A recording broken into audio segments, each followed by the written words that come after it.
আমি সুস্মিতা রান্নাঘরে আপনাদেরকে স্বাগত। আজকের আমার রেসিপি চকলেট কেক। আমি এই বিস্কুটগুলো নিয়ে নিচ্ছি, এবারে মিক্সিং জারে আমি এগুলোকে ডাস্ট করে নেব। আপনারা দেখতে পাচ্ছেন আমি বিস্কুটগুলো কিন্তু ডাস্ট করে নিয়েছি। এবার আমি এই প্লেটে এই বিস্কুটগুলোকে চেলে নেব।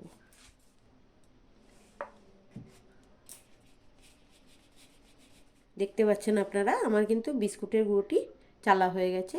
এবার আমি এটিকে অন্য পাত্রে নিয়ে নিচ্ছি। এবার আমি এই বিস্কুটের গুঁড়োর সাথে কেক বানানোর জন্য মিশিয়ে নিচ্ছি অল্প একটুখানি খাবার সোডা, দিয়ে দিচ্ছি অল্প একটুখানি বেকিং পাউডার। অল্প অল্প করে দুধ দিয়ে আমরা এটিকে ফেটিয়ে নেব।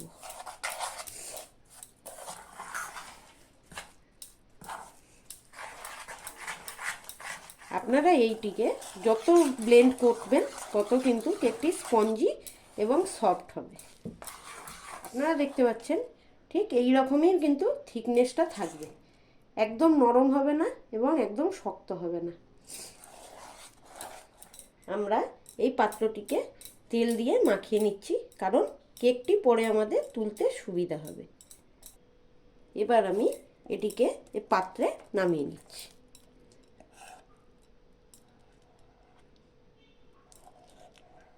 আপনারা চাইলে এটি কেক টিনও ব্যবহার করে ঢেলে নিতে পারেন।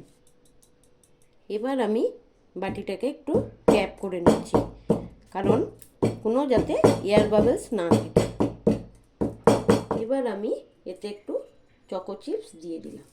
আমি এতে কিছু টুটি ফুটি দিয়ে দিচ্ছি। কুকারটাকে আমি প্রিহিট হতে দিয়েছিলাম। প্রিহিট প্রায় আমার কমপ্লিট। এবার আমি কেকটিকে হওয়ার জন্য বসিয়ে দেব। কেকটিকে বসানোর জন্য আমি এই স্ট্যান্ডটি ব্যবহার করছি। খুব সাবধানে আমরা প্রেসার কুকারে স্ট্যান্ডটি বসিয়ে দিলাম। এবার আমি কেকটিকে ভালো করে বসিয়ে দিচ্ছি। আমি এবার প্রেসার কুকারের ঢাকনাটি আটকে দিচ্ছি। আমি প্রেসারের সিটিটি খুলে নিলাম। এবার এটিকে আমি 30 থেকে 40 মিনিট হতে দেব। আপনারা দেখতে পাচ্ছেন আমি কিন্তু কেকটি নামিয়ে নিয়েছি এবং আমাদের কেকটি কিন্তু খুব সুন্দরভাবে রেডি হয়ে গেছে। আপনারা অবশ্যই কিন্তু ক্রিসমাসে বানিয়ে বাড়িতে খাবেন এবং সবাইকে তাক লাগিয়ে দিন কেকটি বানিয়ে। ঘরোয়া পদ্ধতিতে খুব সহজেই কিন্তু এই কেকটি বানানো যাচ্ছে। আপনারাও দেখে আমার পদ্ধতিটা অবলম্বন করে একবার বানিয়ে খেয়ে দেখুন, দিয়ে কেমন লাগে অবশ্যই কিন্তু আমাকে জানাবেন। নমস্কার।